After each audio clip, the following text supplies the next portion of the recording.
Bonjour et bienvenue dans Tour de table, votre émission consacrée aux produits du terroir. Sa robe blanche, rouge ou rosée, qui fait tourner les têtes dans le monde entier, s'invite à votre table. Vous l'aurez compris, aujourd'hui, nous avons décidé de vous parler du vin, sur notre principe habituel, une pratique, un lieu, un personnage. Nous partons immédiatement pour l'abbaye de Valmagne, où se déroulent actuellement les vendanges de septembre. L'élaboration du vin se divise en plusieurs étapes différentes. Pour commencer, il faut tout d'abord tailler les vignes, ce qui a pour but de limiter la croissance démesurée de la vigne et ainsi régulariser la production. Ensuite se passent les vendanges, la récolte du raisin. Suivant les régions, les vendanges ne s'effectuent pas à la même période, elles dépendront de la maturation des grappes, ce qui aura des conséquences importantes sur la qualité du vin. S'ensuit les grappages. Il consiste à ne conserver que les baies de raisin. Cette opération concerne surtout les vins rouges et leur permet de gagner en fruité, en rondeur, en degré d'alcool, ainsi qu'en couleur. Les grappages est effectué mécaniquement grâce à un érafloir. Pour l'obtention du vin, ces grappes sont ensuite laissées à fermentation, avec la peau, dans des cuves pendant une certaine durée. Un procédé chimique va décomposer le sucre en deux composants, l'alcool éthylique et gaz carbonique. Sa qualité va dépendre de la température et de l'aération de la fermentation. Après toutes ces étapes, les cuves sont ensuite égouttées, donnant un premier vin, appelé le vin de goutte. Placé dans des tonneaux en chêne, le vin vieillit dans ce bois pour s'y clarifier et se débarrasser de ses dépôts.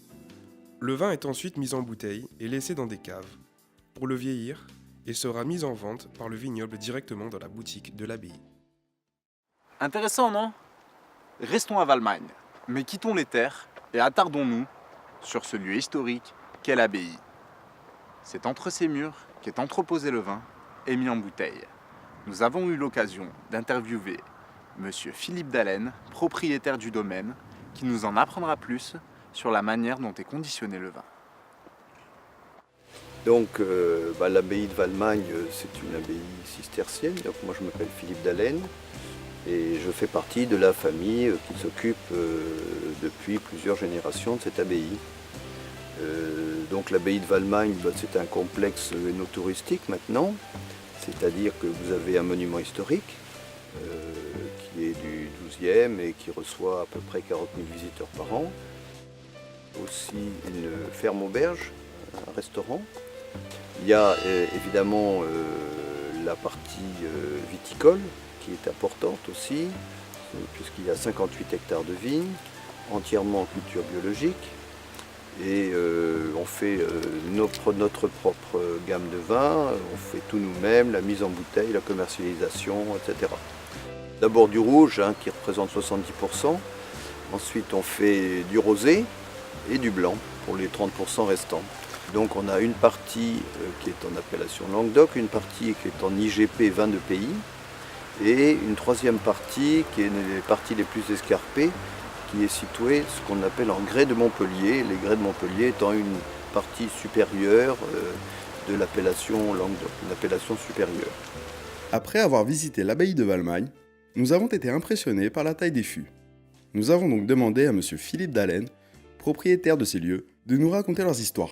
Ces fûts, ils ont été installés après la Révolution, donc par un premier acquéreur de l'abbaye qui s'appelait M. Granier. Et c'était déjà une exploitation viticole à l'époque des moines, bien sûr, puisque les moines faisaient du vin. Et il s'est servi de cette église pour la transformer en chêne. Et donc il a installé ces foudres qui sont en chêne de Russie, puisqu'à l'époque ce qui était à la mode c'était le chêne de Russie, c'est des chênes qui poussent très lentement en Russie. Et donc c'est des bois très durs, et donc on achetait des chênes de Russie pour faire ce qu'on appelle des foudres. Alors le plus petit fait 80 hectolitres, et le plus gros fait 435 hectolitres. Ce qui peut donner une vague idée du volume de vin de l'époque, puisqu'il y a 18 foudres, et donc ça faisait probablement entre 7 à 10 000 hectos, donc c'était une exploitation très importante. Quittons l'abbaye de Valmagne et la fabrication du vin pour partir à la rencontre de Robert Manivelle.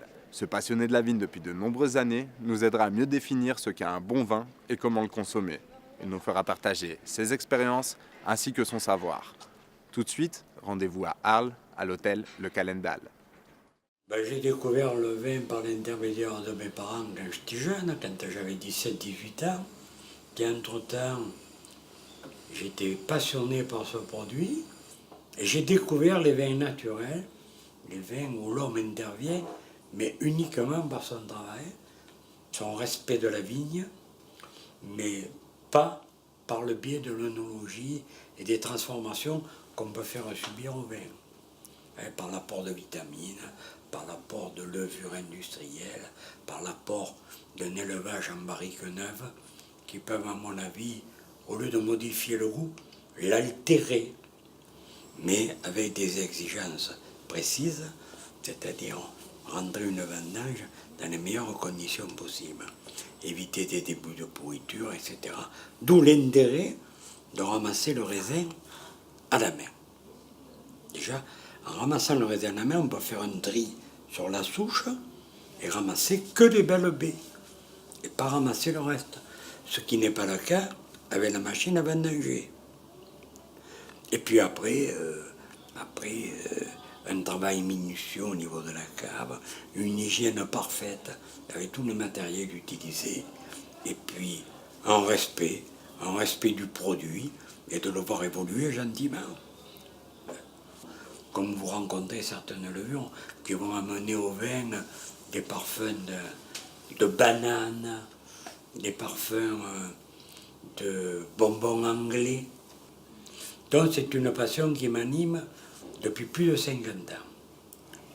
Et ça m'a permis de rencontrer des gens assez extraordinaires, des défenseurs de leur terroir.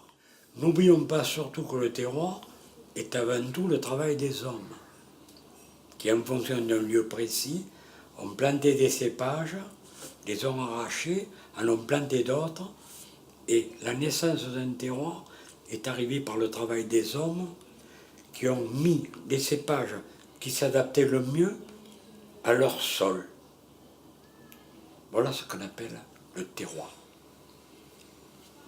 Mon travail, c'est de le boire, le vin, et de l'apprécier à sa juste valeur. Bon, à l'apéritif, j'aime bien boire un bon vin blanc. J'aime boire un bon vin blanc avec des coquillages, avec le poisson. J'aime bien boire le vin blanc avec le fromage, avec les pâtes cuites, l'abondance, le Beaufort, le Comté. J'apprécie beaucoup. Des sauternes, des quarts de chaume, des bonnes eaux, même certains jurançons, je les adore avec le roquefort. Bon, moi, je n'aime plus les vins boisés. C'est particulier, hein. Je m'appelle Robert Manivelle et j'ai 75 ans. Voilà, notre émission touche désormais à sa fin. J'espère que vous en avez appris plus sur la culture du vin en région Languedoc. Merci à M. Delaine de nous avoir accueillis au sein de l'abbaye de Valmagne, ainsi qu'à M. Robert Manivelle de nous avoir éclairés. La semaine prochaine, nous poserons nos valises au Pays Basque. Je ne vous en dis pas plus, histoire de ne pas trop vous faire saliver. À très vite dans Tour de Table.